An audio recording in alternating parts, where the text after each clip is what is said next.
2NURFM News. For our sponsor, Tile Warehouse, Warners Bay. Open 7 days for your convenience. It's 2 o'clock. Good afternoon. I'm Georgina Smyth with 2NURFM Hunter News.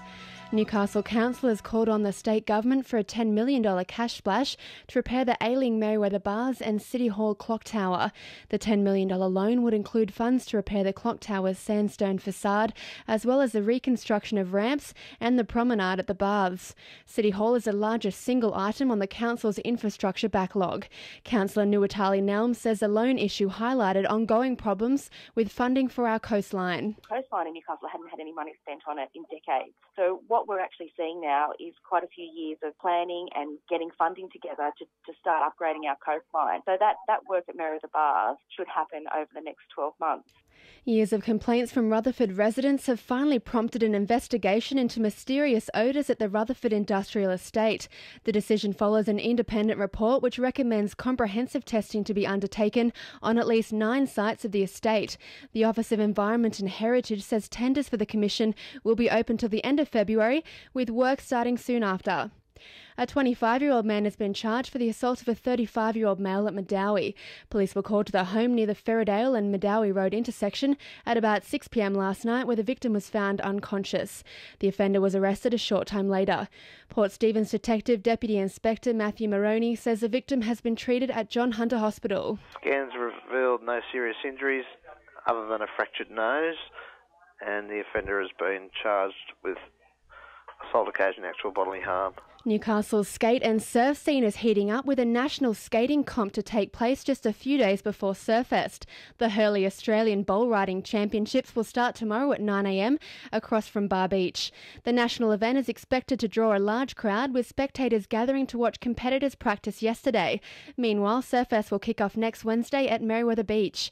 Mitchell Tomlinson from Hurley says the events put Newcastle on the map for competitive sports. First, we've got the Hurley Australian Bowl Riding Championships, then straight into Surfest. I think for action sports in Newcastle, it's a great little platform for everyone.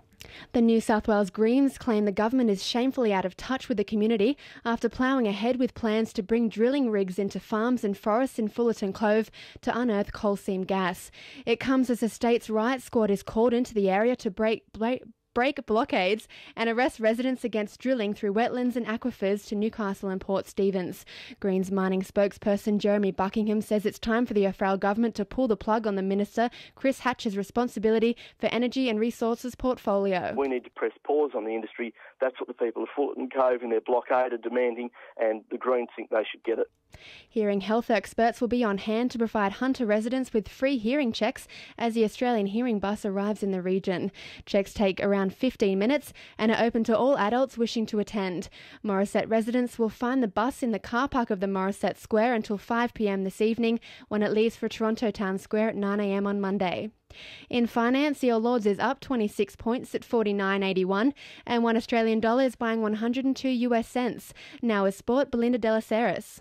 Newcastle Knights coach Wayne Bennett says widespread doping at a football club can only happen with the knowledge of the coach, despite the Australian Crime Commission's findings. It comes as Bennett prepares some Knights players for Saturday night's clash with the Indigenous All-Stars.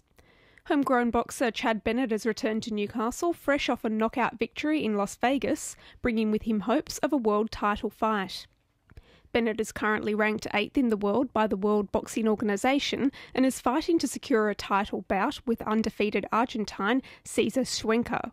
The WBO title fight, should it occur, will be held at the Newcastle Entertainment Centre this April or May. And the Newcastle Jets are seeking to improve their finals outlook when they take on a rampaging Western Sydney Wanderers side tomorrow night. The Jets are just 2 points clear of the top 6, with a loss threatening to push them out of title contention. The Jets and the Wanderers have faced each other only once, with Newcastle winning the game 2-1. That's sport. I'm Belinda De Las Heras. 2NURFM News Time is 2:05. Belmont Bowling Club presents Super Sunday on the last Sunday of every month.